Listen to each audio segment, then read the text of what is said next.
Bueno, en el caso de Así es la vida, que es la película que nombras, a mí yo no sé dónde coloqué este personaje, que luego también pasa, que hay personajes que se te incrustan, vete tú a saber en dónde, haces el mismo trabajo, intentas hacer el mismo trabajo, pero hay personajes que también implican desafíos diferentes, y yo con este personaje no sé dónde lo puse.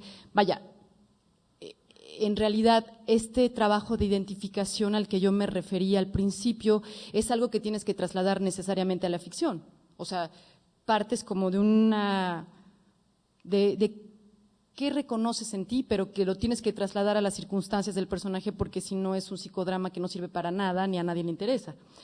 Entonces, en este trabajo en donde te metes en un personaje, yo creo que tenía que ver con mi propia inseguridad, esta tan característica de los actores, porque no pude vivir sin este personaje.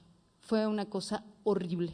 Durante un mes de rodaje, yo, como dice Damián, no comía con la gente, me la pasaba haciendo zanja mientras ellas comían, comía una sopa y regresaba. Tu esposo te quitaba las niñas. No tenía esposo, era lo bueno. Mi esposo me quitaba las niñas. No tenía esposo en ese momento. No. Desde la primera secuencia, empezamos con el monólogo del principio de la película.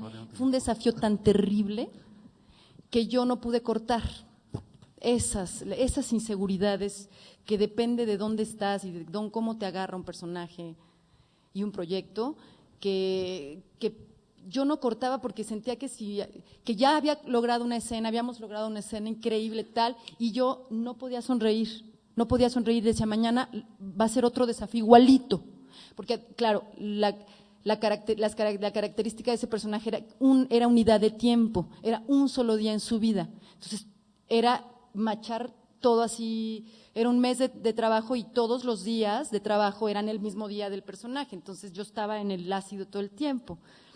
Entonces yo me dormía, y cuando yo llegaba a mi casa a dormirme y me metía en las sábanas de mi cama, era como si me metiera yo en el útero de mi mamá, o sea, estaba realmente abismada y sufriendo.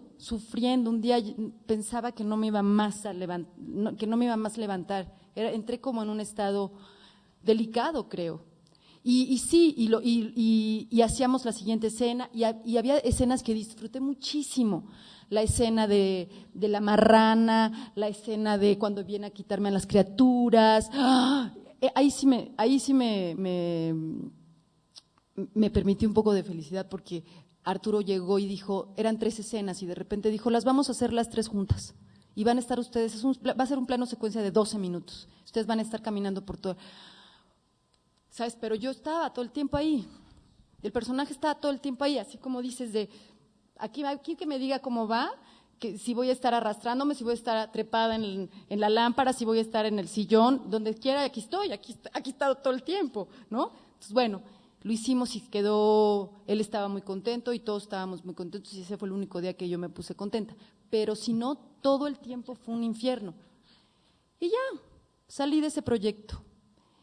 Y después, yo no sé si es la vida que eso es lo lindo también de un actor, que es como los niños cuando están creciendo, de repente algo se les súper dificulta y no pueden decir la R, y de repente un día crecen y de un día para otro dicen la R perfectamente y nunca vuelven a no decir la R. Bueno, no es tan simple en el caso de los actores, pero sí hay algo que tu proceso personal de madurez, y querría que se escuchara en el mejor de sus sentidos madurez, o crecimiento, digamos, o devenir histórico, no, en el devenir de la vida de un actor, también de repente te caen 20 conscientemente, y hay algunos que no te das cuenta, pero que te caen los 20.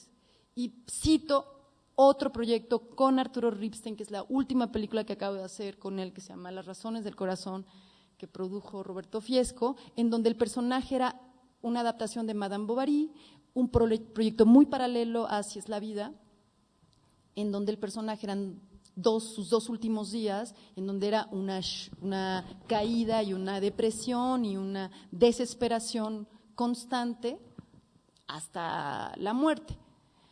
Bueno, pues yo 10 años después tenía prácticamente casi el mismo desafío y yo hacía todas esas escenas. Ahí estábamos ahí sometidos al rigor de la ficción dentro del set, no sé cuánto, y verificábamos los objetivos de cada personaje, de cada escena. Se acababa el rodaje y yo me desmaquillaba y me iba muy contenta a mi casa.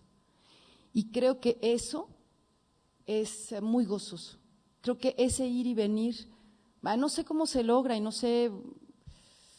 No hice nada, me puse igual de nerviosa, estudié igual, memoricé igual, y así todo igual, nada más que yo no me llevé nunca jamás el personaje a mi casa, nunca, afortunadamente.